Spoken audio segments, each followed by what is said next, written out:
Everyone, it's Ross. In today's video, we're going to be pruning the grapevines. I want to show you guys how I'm doing that, just really quickly. Just show you guys the basics. First, I want to talk about the state of the grapevines. We have two in the ground here. One is Mars seedless. A lot of you guys really love to ask me what varieties I grow here, because they are a little difficult to grow here. I'm not going to lie to you. Grapes, especially the European grapes, are quite difficult. This one here is called Himrod, and I used to have an interlocking grape on the end here, and this one died. And I don't know exactly why it died, but I have a feeling it was because I pruned it back quite a bit, and it now has resprouted from the base last year. We never replaced it because I decided I wanted to get this new grape called Everest Seedless, and that's a grape that was bred out of Cornell University, and it's similar to a Concord grape. It has a great Concord grape flavor to it, kind of like Welch's grape juice or lots of jellies that we've had throughout the past in American history.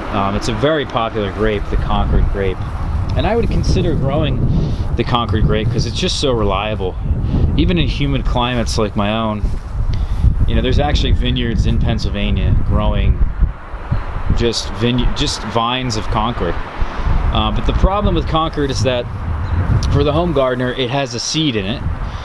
There is a Concord seedless, but that one is a horrible grape, should not be grown anywhere. And basically I figured, you know what, I would like to grow Concord, but now there's this new one out there that should have similar disease resistance to the original Concord seeded, but it's seedless now, and it's also bigger. Should be better, should be an improved version of it. So we'll see about that, but we're gonna put that one here. But overall, the Mars is doing quite well for me, and so is the Himrod on the end. Himrod now has fruited for about 2 years in a row. Mars, this was the first year for Mars last year, and Mars really put on a show for me last year. I was really surprised. It's very strange because Mars had taken a longer time to get going than Himrod, but Mars has been putting on more fruit, I would say, overall. Between the 2 years that they have that Himrod has fruited, Mars has actually beaten it out in just 1 year of production. So now my vines, at least these two, are quite old. I would say this is now their 4th year, maybe even their 5th. I'm not entirely sure, to be honest with you. It's been a while. I would say they're just as old as these peach trees just around the corner.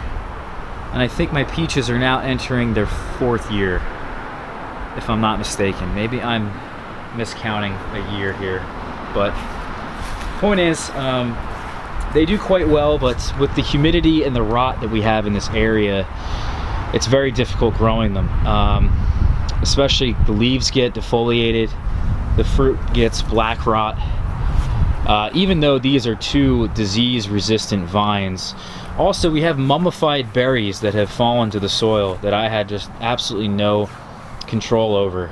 I tried to get as many of them up as I could and try to stop black rot from proliferating here, but what we're gonna have to end up doing here in the spring, when these vines break bud, is that at a foot's worth of growth, we have to spray the vines. And that's new growth that comes out of these vines. We'll have to spray that with Spectracide and Munox, and that should basically keep the black rot at bay. And that's the only inorganic spray that I'm probably going to use, hopefully ever. I mean, that's the goal, is to not really use inorganic sprays. But I think in order to get quality grapes here, off of European grapes anyway, I think that's our only option.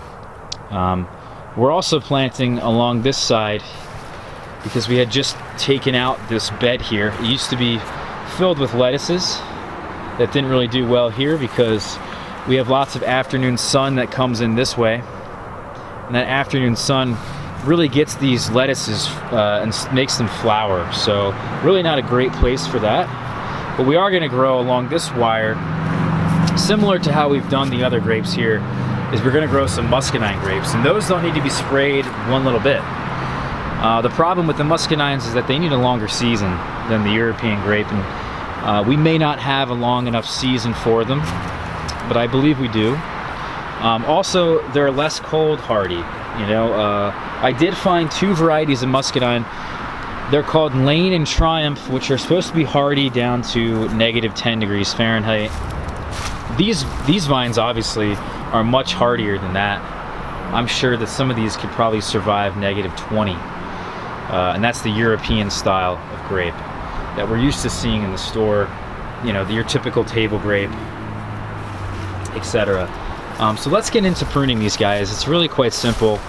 I think the timing is important because we want to prune these guys in the early spring. The reason why we do that is because if you do it too early in the season, I've noticed, I don't know if this goes across the board in other climates, but in mine, if I were to do this too early, they seem to desiccate for whatever reason. The vines seem to desiccate throughout the winter time, and they really die back because of that. So if you cut them too soon and then let that winter desiccation, let's say we cut it back all the way to here, this is actually where we are going to cut it, just about. And let's say now it has to go through the whole winter protecting this little section of branch. The chances of that happening is unlikely. In fact, you've kind of seen it here with this branch. This is dead. This is certainly dead. How do we know it's dead? Well, we can do the scratch test. Also, when you make a cut, see if there's green there. That's where the cambium is. That's the living material on a tree or any plant. Basically, we're just going to come in here and cut these vines back to about 3 buds, maybe even 2 buds, and we're going to thin some of these out. So this one here is certainly dead. We want to cut as close to the main vine here as possible. In terms of training them, there's many ways to train them. There's many ways to trellis them. I've done this the easiest way I know possible. In fact, we need to tighten up these wires big time because these guys are kind of slacking and getting closer to the ground. What we've done above is we put a second wire up here, and again, that second wire is really pretty weak right now. We've tied it up to the fence, and you can see it up there as well. We have another section of wire, and that's essentially going to let these branches, that when they come out of here, we then tie them to the next wire and then tie them to the next wire, and that kind of keeps them you know, more disease free, gives them more airflow, more access to sunlight this way. We want to get them over the fence for sure, just because of where they're growing here in the backyard. You know, this is really your typical backyard style, I would say. For somebody who's growing it like this, a lot of times you'll see them over top of arbors, gazebos. You may even have them on top of your house or something. You know, I would say that's probably more typical. But if you're doing this, and you want to do this very simply, just get yourself a 14 gauge or 11 gauge wire, put in some T-posts in the ground, and then train the vine. This is a young vine here that's probably a really good example. Train the vine up a stake, and then once the vine goes over the stake, you can then tie it to the main wire here. And then what we would do, because this is, let's imagine that this is the main trunk here, we'll cut it somewhere up here, and then this main trunk will then send out 2 buds. So it'll send out a bud this way and a bud this way, and we need to tie them down along this wire here. And as the season progresses, those will continue to grow. And then the following year, maybe I've skipped a year here because ideally this takes a full year to get to the wire. That's normally what a lot of universities recommend. We get to this top wire, we cut it here, and then let's say at the beginning of this year, then it branches out and I tie it to that. And I only let it grow 2 different canes in either direction. And then the following year, which is the 3rd year, that's the year we start getting things like this, where they're growing up out of the main 2 scaffolds off of the vine here. We want to lift the vine off the ground. That's extremely important. Varying heights really depends on your climate and what you guys want to do. I've seen vines as low as 2 feet in Israel. You know, you can do whatever you guys want. You can also do multiple tier systems. I've seen not only does they have a, you know, a system down here, but they've got a system up here, similar to my Espalier peaches. So they've got a system of vines down here and a system of vines up here, and that's what they maintain. And again, they keep coming back every year. This is really up to you, but they keep coming back to a number of buds. So we got 1 bud here, 2 buds there, and 3 buds there. I think what I'll do is I'm going to keep everything to 2. And this is the permanent structure of the vine. Every single year you bring it back to this, and eventually they form these things here. I forget what they're called, but essentially this really becomes the most permanent part of the vine, and you keep bringing that back every single early spring. And that's really all we're going to do. And we're going to make really careful selections here. This one appears to be dead. So again, you know, it's really all a matter of, let's figure out what's dead. Once I figure out what's dead, then we can kind of space them out, figure out what along this vine is going to you know, fruit for me, and just keep cutting things back and see what's alive. I think I mentioned that. And that's it. It's really that simple. Just bringing the whole thing back every year. I think the hardest part about doing this and pruning them is really just the timing. Also the training. The training is really important. Timing is everything with grapes, I swear. We also want to be dry farming our vines. Do not water your grapevines. You will have far less superior grapes. Also, your vine is kind of prone to root rot.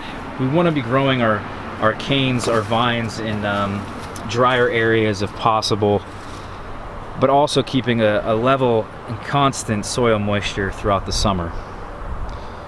All right, guys. Anyway, I hope that little lesson helped you guys out in some way. I know there's a lot of you guys interested in growing grapes. You can certainly do it in a whole host of climates throughout the United States.